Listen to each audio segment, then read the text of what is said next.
With the special style I used to make this egusi soup, you can make a very quality, delicious, nice looking egusi at home that your husband or your children will be so surprised and enjoy and recommend for you to be making for them at home. This is how I made this egusi soup. I started by steaming the meat. Here I use chicken and cow towel. So I added Maggi seasoning cube, and the next I added chopped onion. Then I added salt and curry powder. The curry powder is just so small. I didn't add much because this is soup. It doesn't need much curry powder. Then I have to turn everything together to make it to marry each other, rhyme each other before I then add water. After that, I added water that can be able to steam it. Then cover the pot and I started steaming. I steamed the meat for 10 minutes. This is because of the cow towel, because it takes a longer time for it to get soft. Now this is it is ready. Then I proceed to prepare the egusi. I used 3 milk cup of egusi soup. I have to put it into blender to blend. Then I blended it and this is it. Then add it into my plate. Added water so that I can turn it and get it ready to add into the pot. I didn't add much water. Don't add too much water so that it will not melt inside the pot. If you add the little water just like I added here, it will come out very nice and you get a very good result. So I have to turn everything together. Turn it very well. With this style, you will not be scared of whether your egusi may melt inside the pot, because it will come out nice. Now I am done turning at this point. Then I dried up the pot so I can start cooking. Then I added palm oil. Using a good palm oil will make it to taste good as well. I allowed the oil to fry for just 20 seconds because it doesn't need to fry too much. Then I added chopped onion.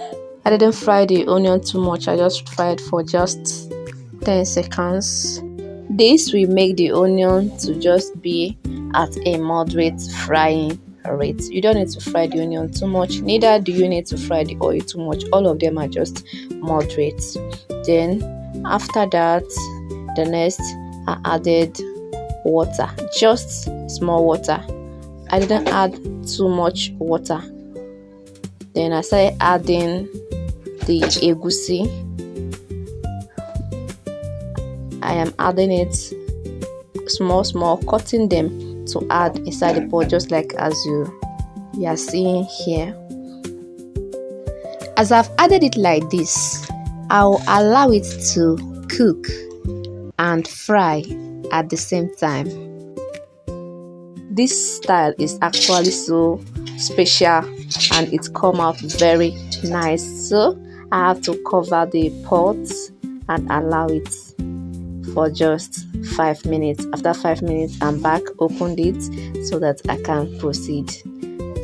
Then I have to start smoothing it. At this point, it is okay, and you can make it to the size of your choice. You can just break it to the size that you want.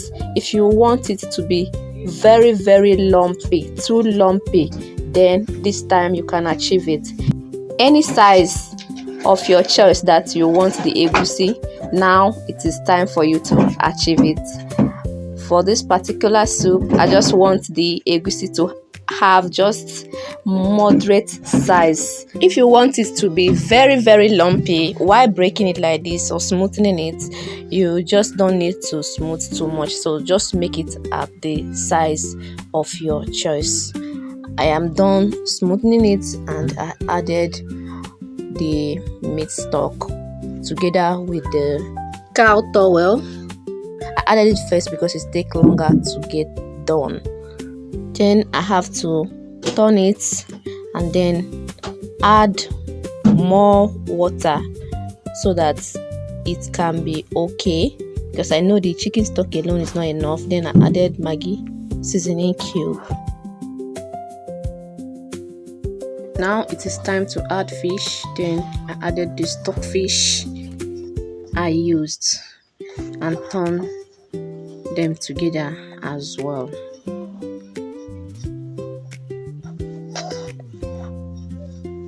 Added crayfish that I've already pounded and turned together again. Then I added obe. We call this one obe.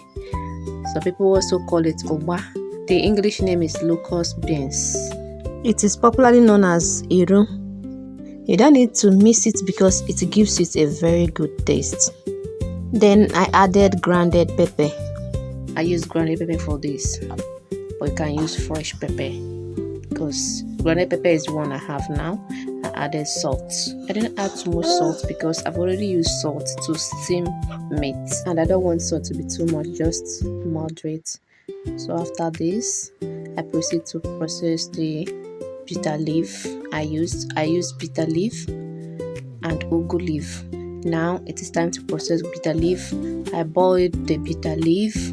When the water boiled up to 100 degrees centigrade, I added the bitter leaf, covered the pot, and I cooked it for 5 minutes.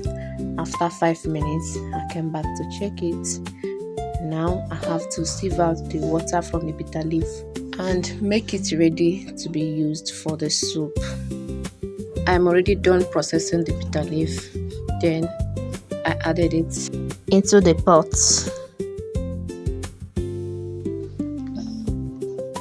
As I've done that, I have to turn everything together to make all of them to come together and rhyme together. At this point, if you want to check anything like salt, to check if salt is enough or any other ingredients, you can do it now. I have to cover it and allow it to cook. I cooked for 5 minutes. Now I'll come back to check it so I can add the remaining ingredients. I turn everything together. I'm not yet done adding ingredients and it's already making sense. Now it is time to add the chicken. I added the chicken. I've already fried the chicken before now. Then the next is the ugu leaf. I didn't add too much ugu leaf, just little ugu leaf. Then turn them together. I don't need to cook too long at this point because fresh vegetable is not supposed to cook for a very long time. I covered the pot and I just cooked for just 20 seconds. Back to open it. Wow! Only the aroma alone made my husband to tell me to dish it out. Without even turning again, I should just dish it out so that he can start feeling the stomach, you know. So I have to turn it now, no matter what. I am done turning already and I proceed to dish it out so that everybody can enjoy.